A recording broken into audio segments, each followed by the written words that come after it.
Okay, let's gather all the ingredients for this simple dish. You'll need 1 pound of ground protein, either pork, chicken, or beef. You'll need half a cup of beans. I used yardlong beans.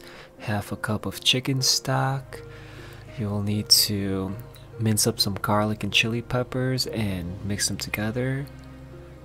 1 egg per serving. Half a cup of Thai basil, sweet or holy will do. For the seasoning sauce, you need fish sauce, oyster sauce, soy sauce, and 2 teaspoons of sugar, and a half cup of red onions or shallots. Okay, let's get ready to cook.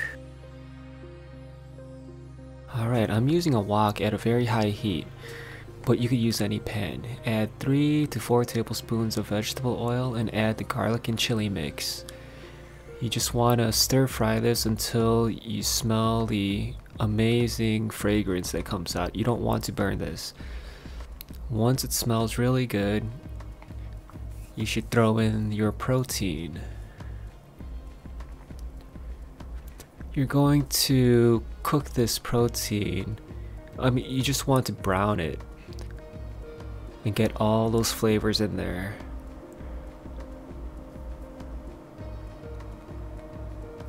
It may take a couple minutes.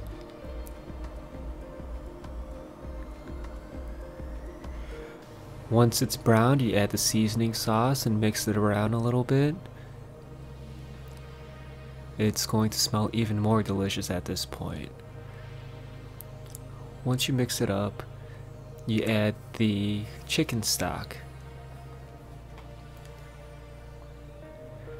Now you're going to let this cook for about 5 minutes, depending on how hot your stove is.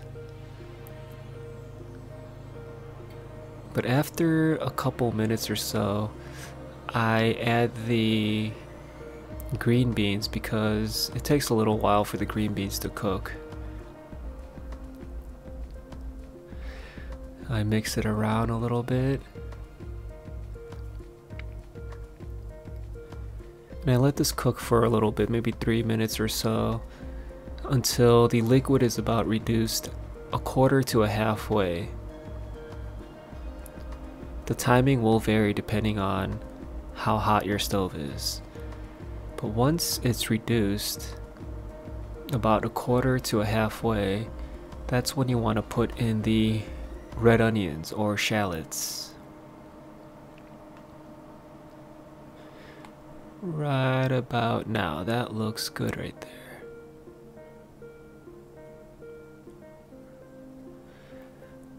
Now you're going to stir fry this until all the liquid is gone, or until there is very minimal liquid left in the pan. You don't want to overcook the onion too much, you just want to soften them up.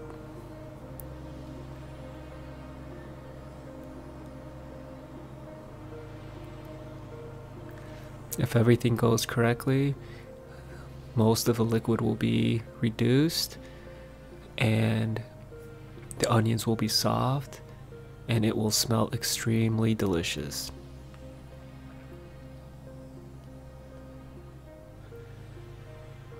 This is when you turn off your heat, turn off the fire, and add the basil leaves and just stir it around a little bit. You don't want to overcook the basil leaves or you will lose all the fragrance. So no heat, and add the basil leaves and mix it around. And there you have it.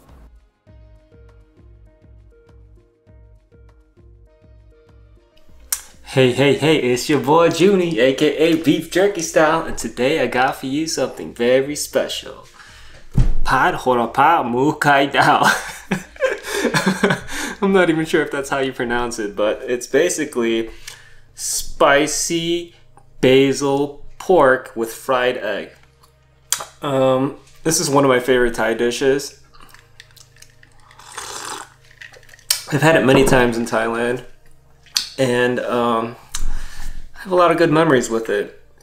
Me and my buddy used to go out to the bars in the morning, get super drunk, and order this for lunch, and it'd be so delicious. There are different styles. They have chicken, pork, beef, different levels of spiciness.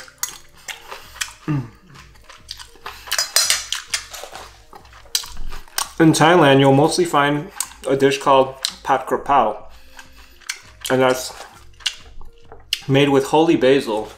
It's really hard to find holy basil in America. Even this one, you see that? It says holy basil. Look at that, 420. Wow. But it's not really holy basil. This is Thai basil, sweet Thai basil.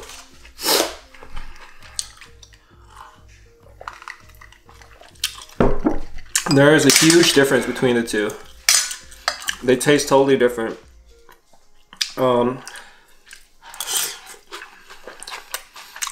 So if it uses the holy basil, it's called Pat Krapao. If it uses these sweet Thai basil, it's Pat Horapa. I don't know if I'm pronouncing that correctly, but I'm pretty sure it's close. Ooh, that's spicy. All those peppers I put in there. When you cook the egg, you have to make sure it has the brown edges. That is key. Some people don't do that, and that's not correct. If you eat this in Thailand, almost everywhere will cook it like this, because it's cooked in a wok, and all that hot oil just browns up the edges. It's so good when it's like that.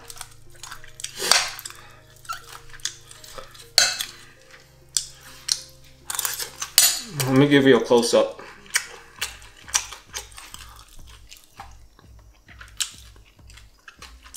Wow. It's so good. It's spicy, salty, sweet. The green beans add a little bit of that, a little bit of crunch. The onions give it a nice sweet oniony flavor. In Thailand, they use a lot of shallots, but over here in the States, I mean, red onion is fairly close. That's what I use for this. If it's not spicy enough for you, you can use this seasoning.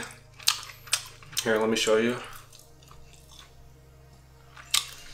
It's just fish sauce and chili peppers, Thai chili peppers. It's called Plik Nam Pla. Plik means chili peppers, Nam Pla is fish sauce. You know, Thai is a tonal language, so I'm probably not getting the tones correct, but I mean, if you say it like that to any Thai person, they'll understand what you're saying. So good with this. I'm gonna add a little bit more. I love spicy.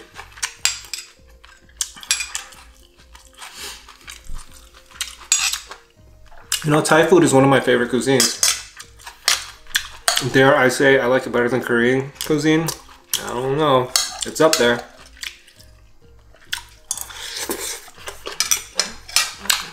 I like it so much. I moved to Thailand and went to a culinary school. Check that out. Graduated with flying colors. I am certified by the Thai government to cook and teach Thai food around the world.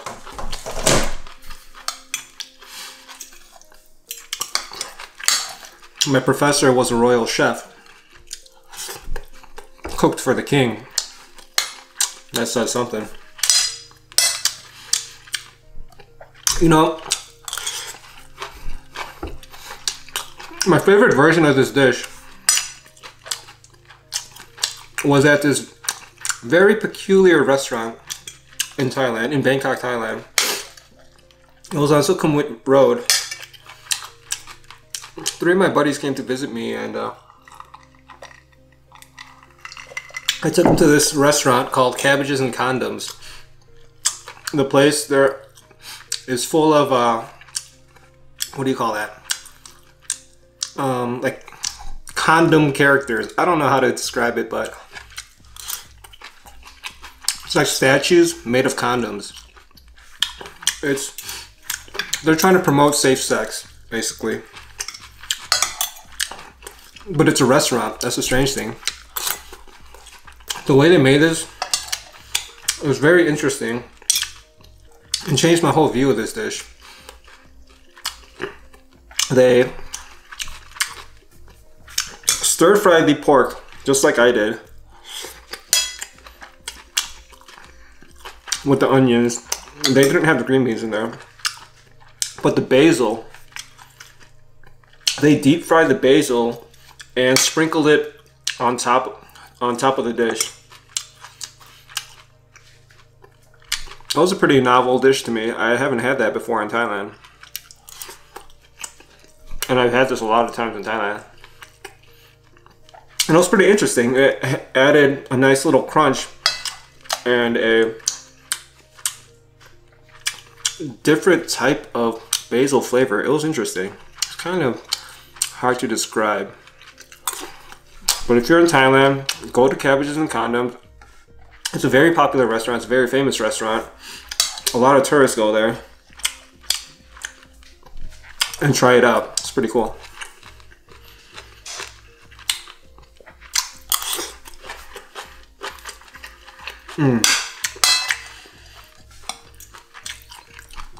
This reminds me of the good old days, sitting at the outdoor bar,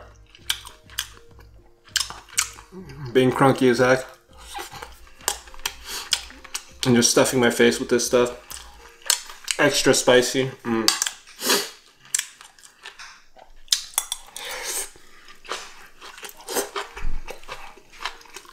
Met a lot of cool people there too.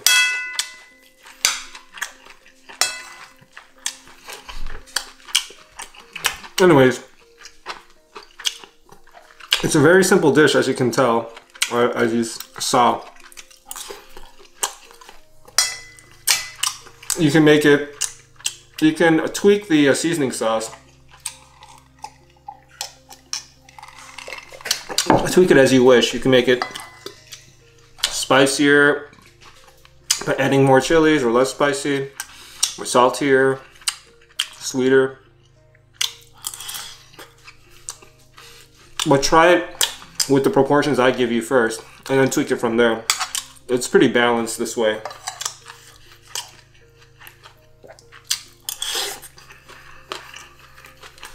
I'm gonna add a little bit more of this freaking flour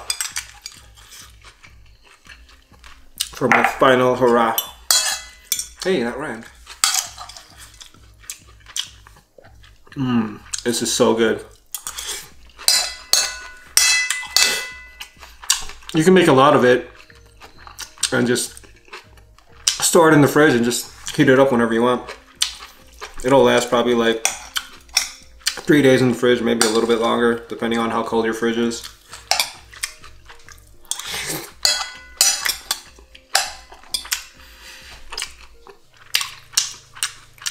Make sure you don't cook the basil too long. Right when you throw the basil in, just turn off the heat and just start mixing the stuff around. You don't want to lose the fragrance of the basil. That's what makes this dish. The longer you cook it, the more flavor, more basil flavor it will dissipate.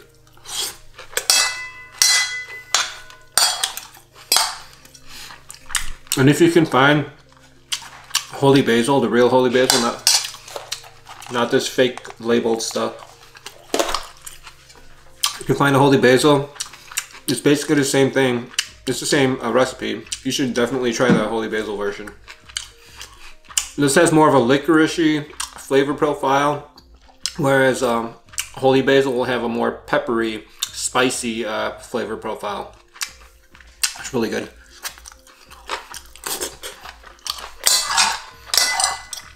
Thank you guys for watching. Thank you for all the support. Like, comment, subscribe, hit the notification bell. All of that stuff will help my videos